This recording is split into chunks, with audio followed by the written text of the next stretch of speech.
जय श्री महाकाल हरिहर। हर मानव जाति का सुख और दुख का कारण केवल और केवल शिक्षा ही है। शिक्षा ही माध्यम है सुख और दुख का।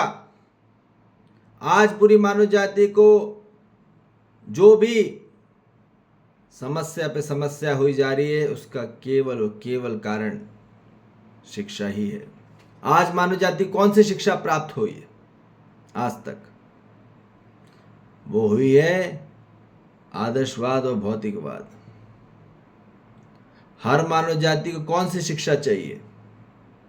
भारत को आध्यात्मिक देश कहा गया है पहले से ही, पर वो सब छूट गया और इसी कारणवश अब मानव में संतुष्टि नहीं है, न संतुलन है, न नियंत्रण है।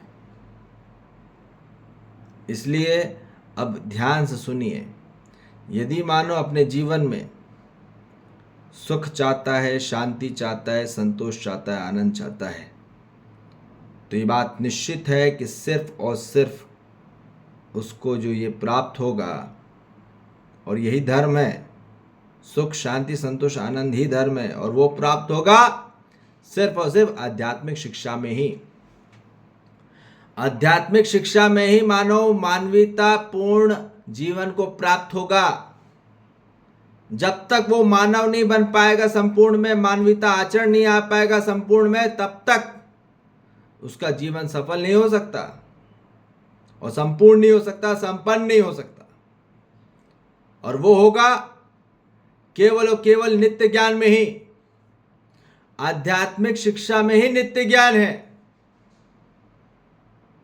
जो सदा के लिए है। सत्य आज भी है, कल भी था और कल भी रहेगा। ये कभी नहीं बदलता, ये सदा के लिए है। और वही ज्ञान चाहिए हर मानव जाति को, जो सर्टेन है, जो सर्टेनिटी है, जो सर्टेनिटी नॉलेज है, जो निश्चित है और जो निरंतर है। निरंतर ही नित्य है। जो निश्चित है, निरंतर है, सही में एक है, वही ज्ञान चाहिए मानव को। उसी में ही, नित्य ज्ञान में ही मानव को अभेयता प्राप्त होगी, यह बात निश्चित है। अभेयता में ही विश्वास समाहित है। मानव के जीवन में जब अभेयता होगी, अभेयता का प्रकाश होगा, तो उसमें भी विश्वास होगा ही, उसमें आत्मविश्वास होगा ही। और आत्मविश्वास को प्राप्त करके ही मानव जाति में प्राप्त होता है समाधान। कोई भी समस्या आ जाएगी तो वो समाधान ही निकालेगा। क्या निकालेगा? समाधान ही निकालेगा। बड़ी से बड़ी या छोटी से छोटी, उसके पास समाधान ही है। जिसने अपने जीवन में आध्यात्मिक शिक्षा को ग्रहण करा, उसके जीवन में सिर्फ समाधान ही है, समस्या नहीं है।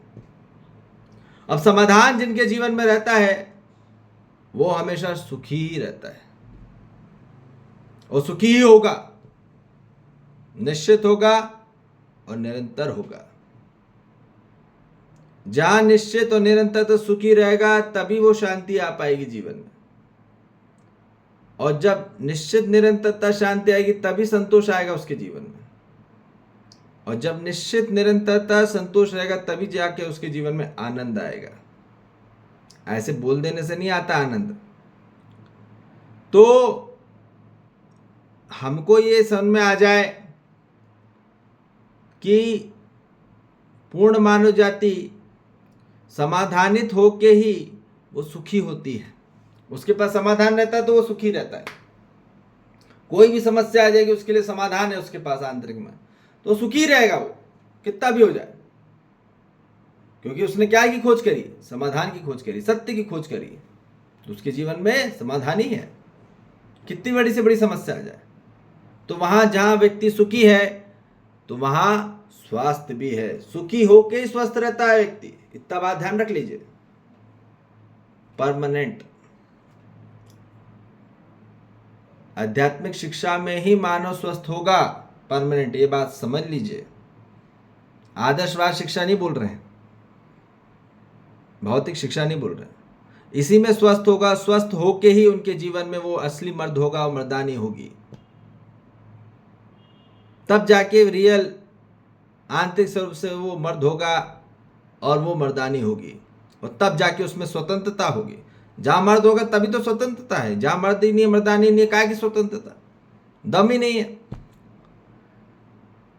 तो ये बोला जा रहा है कि हर मानव जाति आज इसी ओर बढ़ना है, नित्य ज्ञान को प्राप्त करना है। पर मानव जाति कहाँ भाग रही है? वो तो भाग रही काम के पीछे, दिन रात एक वहीं भागी जा रही है। और काहे के लिए? आज पूर्ण मानव जाति कहाँ जा रही है? भौतिकवाद और आदर्शवाद शिक्षा को ग्रहण कर रही है, जिस कारणवश उनके जीवन में अमानवीयता, अपूर्ण जीवन को प्राप्त हो रहा है। और इसी कारणवश से मानव जाति में क्या हो रही है? क्षणिक अज्ञान उसको प्राप्त हो रहा है। जब तक मानव को यह क्षणिक अज्ञान प्राप्त होता रहेगा, क्षणिक अज्ञान का अर्थ है, क्षणिक का अर्थ है कि वो ज्ञान कितने साल का है, ठीक है, वो अज्ञान कितने साल का है? 100 साल का, 150 साल का। आदमी पूरा सीमेंट पे पीएचडी कर रहा है, मटेरियल पे पीएचडी कर रहा है, ठीक है, जिसका अस्तित्व ही नहीं है। 100 साल 200 साल से ज्यादा कोई चीज एग्जिस्ट नहीं कर सकती, या 500 साल, ठीक है। पहले के लोगों ने पत्थरों का बनाया बिल्डिंग और महल, तो वो 1000-2000 साल उसकी गारंटी ले भी सकते हैं कि भैया 1000 साल 10,000 साल तक जी सकते। परंतु आज जो चल रहा है वो तो सीमेंट टिक रहा है ना, वो 100 साल नहीं टिक रही बिल्डिंग एक जगह, 100 साल मैक्सिमम है। तो काय का विकास और काय की आदमी अध्ययन कर रहा है, जिसका कोई एग्जिस्टेंस ही नहीं रहेगा जीवन में 100 साल बाद, उसका अध्ययन करा जा रहा है, उसका पीएचडी करा रहा है, वहां जाके सिविल इंजीनियरिंग कर रहा है वो। तो हमको ये समझ में आ जाए कि पूर्ण मानव जाति काय का अध्ययन करना चाह रही है। वो कर रही है भौतिकवाद और आदर्शवाद की, जिस कारण से उनके जीवन में क्या आ रहा है? पूरी अज्ञानता भर रही है, उनके अंदर पूरी आस्था आई जा रही है और प्रलोभन में जा रहा है। और क्या हो रहा है? भयभीत हो रहा है। आज मानव जितनी अज्ञानता ग्रहण कर रहा है भौतिकवाद शिक्षा में और आदर्श शिक्षा में, उतना ज्यादा भयभीत हो चुका है। अब वो आईआईटी ले लो, आईएम ले लो, या बड़े से बड़ी संस्था ले लो आदर्शवाद की, वहां आंतरिक में मानव में भय है ही, और भय आने से उनके जीवन में क्या हो रहा है? शंकाएं पैदा हो रही है। शंकाचार पैदा नहीं हो रहे, शंकाएं पैदा हो रही हैं। शंका के आचार्य पैदा हो रहे हैं। शंकराचार्य नहीं हो रहे, उसमें शंकर का आचार्य नहीं हो रहा है, शंका का आचार्य हो रहा है। शंकर का आचार्य नहीं बन रहे। जो शंकर चाहिए, शंकर का ज्ञान जो हर जगह कंकड़ कंकड़ में है, उसका ज्ञान होना, वो शंकराचार्य है। पर वो एक्चुअली अभी बुरी मानी जाती, शंका में पूरी फंसी पड़ी है। शंका के आचार्य हैं वो, उनके अंदर पूरी शंका भरी पड़ी है, कोई विश्वास नहीं है आंतरिक। भेद है भेद, लिखा तो वेद पर करा सबसे ज्यादा भेद। अब पूरी शंकाएं भरी पड़ी हैं, तो क्या होगा मानव जाति में? जहां शंका है तो वहां तो हमेशा ही समस्या क्रिएट होने वाली है, ये बात निश्चित है। आज पूरी मानव जाति में क्या हो रहा है? वो शंका से भर गया है, दो कौड़ी का विश्वास नहीं है। तो क्या होगा? उस समस्या ही निकालेगा। उसके पास जो शंका भरी पड़ी है, उससे समस्या ही निकलने वाली है, समाधान तो निकलेगा नहीं। और निकलेगा भी वो थोड़ी देर के लिए निकलेगा, और थोड़ी देर ऐसा टेम्परेरी होगा, परमानेंट तो हो नहीं सकता। परमानेंट होने के लिए तो नित्य ज्ञान चाहिए। तो क्षणिक अज्ञान के लिए पूरी मानव जाति भागी जा रही है और शंकाओं से भर गई है अपने अंदर में, और समस्याओं से भर गई है। अब जहां जीवन में समस्या आ चुकी है, उसके जीवन समस्या लग रही है, तो जीवन बहुत भारी पड़ गया उसको, बहुत बोझ लग रहा है उसको, जीवन को बोध नहीं कर पा रहा, जीवन बोझमय हो गया है। अब जहां जीवन बोझमय हो गया तो फिर उसको समस्या ही लगने वाली, और समस्या पे समस्या हो गई तो वहां तो दुख ही दुख है, समस्या में ही दुख है, उसको समाधान नहीं हो रहा तो कहां से सुख होगा। चाहता सुख है, करता समस्या है। यही तो सबसे बड़ी समस्या है हर मानव जाति की। चाहता सुख है मानव, पर इकट्ठा क्या कर रहा है सबसे ज्यादा, क्या खोज रहा है, समस्या। अब यदि मानव समस्या ही खोजता रहेगा, इसलिए उसकी जीवन में पूरी दुख भरा जा रहा है। और जहां व्यक्ति में दुख रहेगा, अनिश्चितता, अनिरंतरता में, तो अब उसके जीवन में अशांति आने वाली है। जिसकी कोई अनिश्चितता नहीं है, अनिरंतरता नहीं है, अशांति में, वहां असंतोष रहने ही वाला है वो। और जो व्यक्ति अनिश्चित अनिरंतरता में असंतोष रहेगा, वहां सिर्फ वो मातम में रह जाएगा अतीत को लेकर। तो इसलिए यह बोला जा रहा है कि पूर्ण मानव जाति अब जो आ रही है, वो है सिर्फ और सिर्फ कहां पे, दुखी पीड़ित में। और दुखी होके उनके जीवन में दर्द आता है, इतना बात ध्यान रख लेना। आज शरीर में सबसे ज्यादा जो दर्द उनको हो रहा है, हर मानव जाति को आज दर्द बढ़ गया शरीर में। क्यों बढ़ गया? पहले तो इतना नहीं था, पर आज सबसे ज्यादा क्यों बढ़ गया?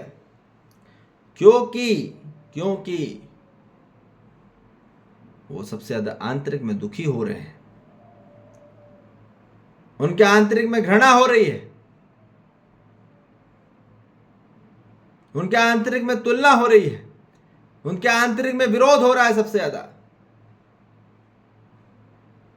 आंतरिक से मानव विरोध से भर गया है, शंकाओं से भर गया है, समस्या से भर गया है, दुख से भर गया है, शिकायत से भर गया है, अभाव से भर गया है।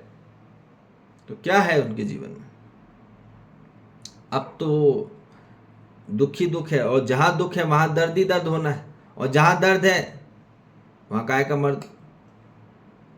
जहां दर्द ही उनको महसूस हो रहा है हर जगह, तो काय की मर्द और मर्दानी। जहां व्यक्ति जब तक दर्द में है, पीड़ा में है, संकट में है, तो बात समझ लीजिए अब कि वो कहां पे है। और दर्द में होके ही बीमारी बढ़ती है,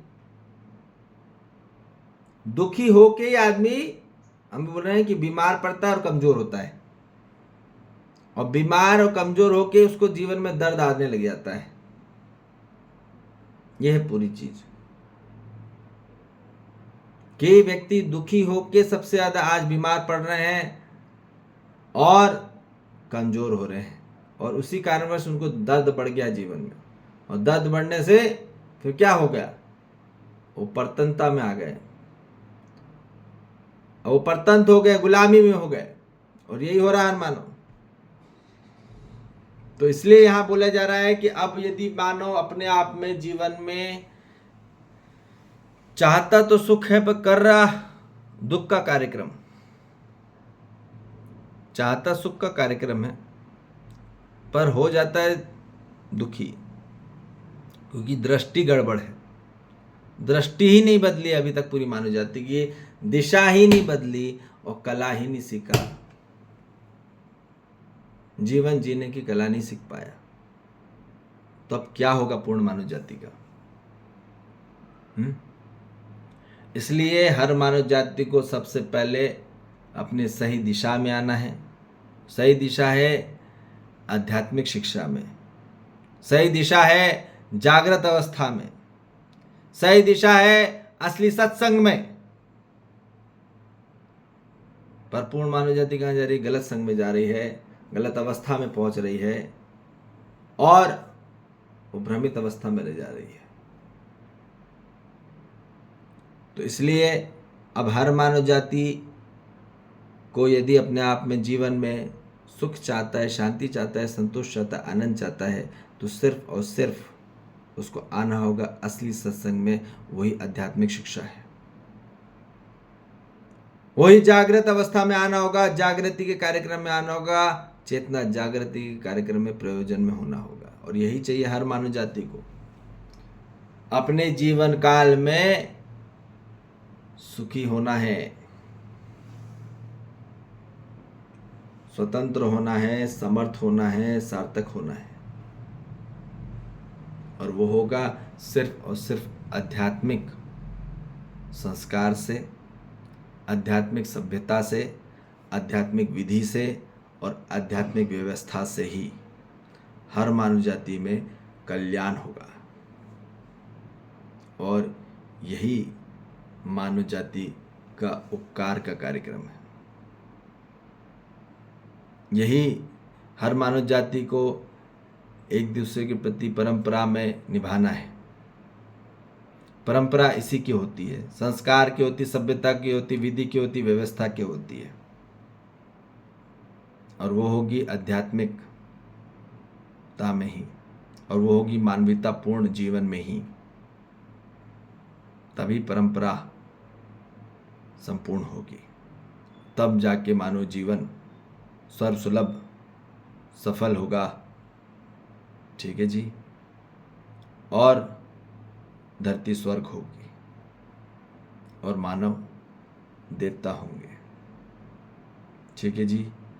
जय श्री महाकाल। हरिहर।